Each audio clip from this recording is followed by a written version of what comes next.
Hi everyone, Dr. J here. In this video, I want to go over in a little more detail something I mentioned in the last video, which is the concept of degrees of freedom. I didn't really explain very much what that was and how that relates to the parameters of a model. In the last video I mentioned is related to model parameters. And a formal definition would be the number of values in a calculation of a statistic that are independent. Or another way of putting this is the number of values in a calculation of a statistic that are free to vary. What does that mean? Well, imagine you have a set of three numbers and you calculate their average. Now, if you take the average that you have calculated and then you want to say, okay, which numbers can I change or adjust? How many numbers could I adjust and still keep the same average? In other words, if you take one number and move it up, another number has to go down. And it turns out for calculation of the average, you have three numbers. There's only two values that are free to vary. In other words, the number of samples that you have, 3 minus 1.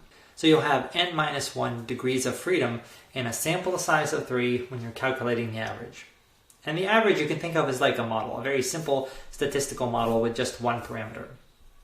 If you're fitting a line, let's say you're fitting a line through some scattered data. Let's say that you have two data points. You can exactly fit that line through those two data points.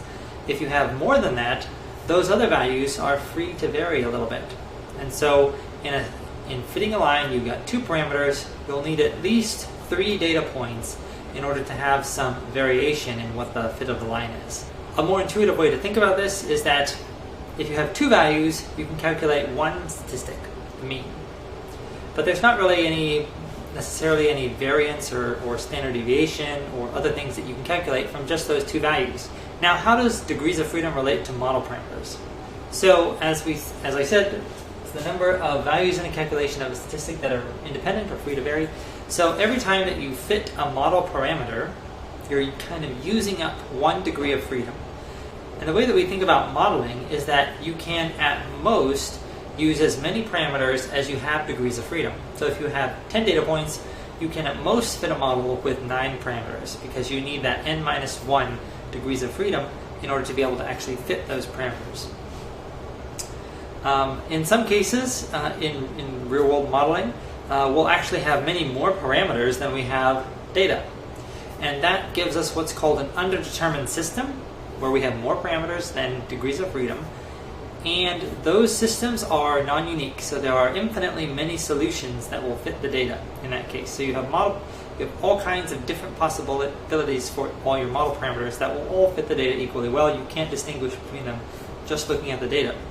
That's where we introduce things called regularization and ridge regression and things like that to try to narrow down the region of the parameter space that we choose for our models. So just to summarize, degrees of freedom has to do with the number of data that you have, whereas model parameters are the things in your model that you can adjust. So for example, porosity, permeability in a reservoir model. In our very simple reservoir storage model, we had porosity, thickness, and area.